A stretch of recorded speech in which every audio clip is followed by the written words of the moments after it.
అంగన్వాడీలను తొలగిస్తూ రాష్ట్ర ప్రభుత్వం తీసుకొచ్చిన ఆదేశాల దుర్మార్గమని, ఆదేశాలను వెంటనే రద్దు చేసి వారి న్యాయమైన డిమాండ్లను పరిష్కరించాలని ఆదివాసీ గిరిజన సంఘం మండల అధ్యక్షుడు ఎంఎం శ్రీను ప్రభుత్వానికి డిమాండ్ చేశారు.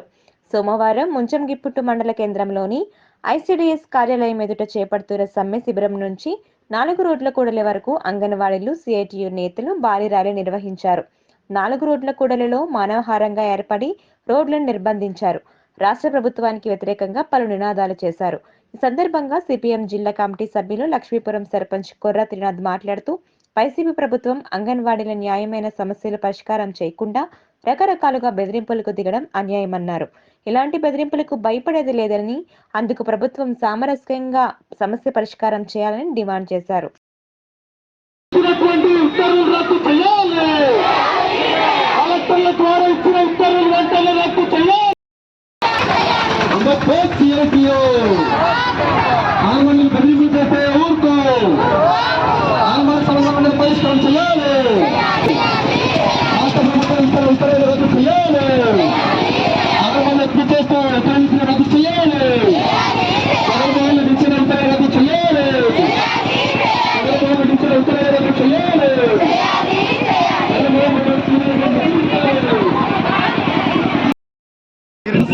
మండల అధ్యక్షులు ఈరోజు రాష్ట్ర ప్రభుత్వం అంగన్వాడీ అక్కమ్మల చెల్లెమ్మలకి తెలంగాణ కంటే అధికంగా జీతాలు పెంచుతుందని చెప్పి జగన్మోహన్ రెడ్డి ప్రభుత్వం హామీ ఇచ్చింది.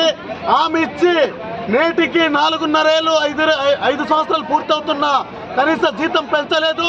అంగన్వాడీ అక్కమ్మల చెల్లెమ్మలు 42 రోజుల నుండి సమ్మె చేస్తున్నా ఒక్క రూపాయి పెంచకుండా అంగన్వాడీ అక్కమ్మల చెల్లెమ్మలు రాజ్యాంగబద్ధంగా న్యాయబద్ధంగా సమ్మె చేస్తూ ఉంటే వారికి మా ప్రభుత్వం మాట వినట్లేదు, నోటీసులు తీసుకోవట్లేదు. కాబట్టి మీకు టర్మినెంటల్ నోటీస్ ఇచ్చి తొలగిస్తున్నాం, మీ అంగన్వాడీలందరికీ తొలగిస్తామని చెప్పి రాష్ట్ర ముఖ్యమంత్రి చీఫ్ సెక్రటరీ జవహర్ రెడ్డి ద్వారా నోటీసులు ఇష్యూ చేసి కలెక్టర్ల ద్వారా అన్ని సిడిపిఓల ద్వారా అంగన్వాడీ అక్కమ్మల్ని చెల్లెమ్మలకి అంగన్వాడీ కార్యకర్తలకి తొలగిస్తున్నామని చెప్పినటువంటి ఉత్తర్వులు ఏవైతే ఉందో అది తక్షణమే రద్దు చేయాలి.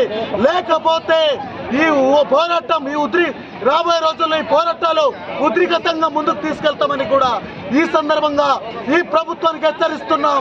ఏవైతే కలెక్టర్ల ద్వారా వచ్చినటువంటి టర్మినెంటల్ ఆర్డర్ ఏవైతే ఉందో అది రద్దు చేయాలి. అంగన్వాడీ అక్కమ్మలు చెల్లెమలన్నావు, వారికి జీతాలు పెంచేదాకా ఈ పోరాటం ఆగదు. ఖచ్చితంగా నువ్వు ఇదే పోరాటం మీద స్పందించకపోతే రేపు ఖచ్చితంగా న్యాయ పోరాటంతో పాటు ప్రజా పోరాటం చేస్తాం. ఇది కార్మిక సంఘం ట్రేడ్ యూనియన్ పోరాటం కాదు, రాజకీయ పోరాటం చేస్తాం. ఖచ్చితంగా నువ్వు ఇలాగే వ్యవహరిస్తే psycho Jagan, Sajjala Ramakrishna Reddy, chief secretary వీళ్ళందరూ కూడా కలిసి ఇచ్చినటువంటి ఏవైతే అంగన్వాడీలను తొలగిస్తున్నామని ఉత్తర్వులు ఉందో అది రద్దు చేయాలని చెప్పి మేము ఈ మీడియా ద్వారా పదే తెలియజేస్తున్నాం.